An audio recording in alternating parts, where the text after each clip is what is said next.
We are moving on to part D of this free response question. It says the function, we have another function now. It's function p. They love this on the AP exam. P is defined as f of x squared minus x. We want the slope of the line tangent where x is equal to 1. Of course, we find the slope of the tangent line by finding a derivative. Okay, so they just want me to find the derivative here. I'm going to leave this information here in case we need that information we had about g from earlier. And again, my function here is p is equal to f times x squared minus x. Okay, so we have that information there. And we want to find the derivative. So again, you sit there and you go, well, wait, how do I find the derivative of the function? I don't know what function f is. They just gave me this like piecewise function. They don't expect you to write the equation of that function. Okay, they expect you to follow the derivative rule here. So you take a derivative. You take the derivative of the outside function, that would be f prime. Think about what happens to your inside function. Not a doggone thing. You get x squared minus x. But remember, you always have to multiply by the derivative of the inside function. So the derivative of the inside function is 2x minus 1. Be careful. Make sure that's in parentheses. You're multiplying by the entire derivative of the inside function. All right. At this point, they want us to find the place where x is equal to negative 1. So I'm going to substitute negative 1 in here. It's going to be f prime. Negative 1 squared is 1.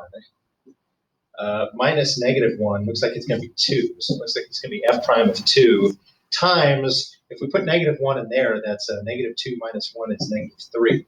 Okay, f prime of 2.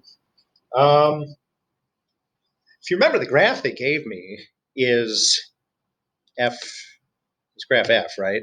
So f prime of 2 would be the slope at 2. And if you notice here, the slope along this whole thing, it's a straight line. You don't have to do any calculus here. That's algebra 1. Slope's negative 2.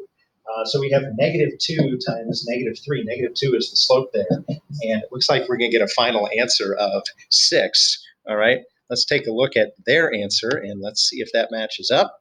All right, and it's for 3 points. Look at that. Look at the scoring here. All right, so you can see here, they take the derivative, just outside function. Inside function doesn't change. Multiply by the derivative of the inside function. Okay, you get 2 out of 3 points just for doing that. And then if you can figure out how to find f prime of 2, just being the slope of f, and you substitute that in and you get that last part, you get the last point.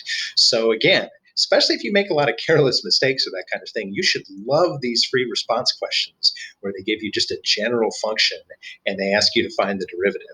They're really, really nice because if you forget some derivative rules, a lot of times you're still going to get some points. But they're really going to pick on things like, are you applying the product rule when needed, or the quotient rule when needed, or in this case, did you apply the chain rule when needed? Okay, but good stuff. And pretty common on the AP exam. So definitely something that I'm bringing up because I've seen it on a whole lot of AP exams. Hope that gives you some help on some of these questions.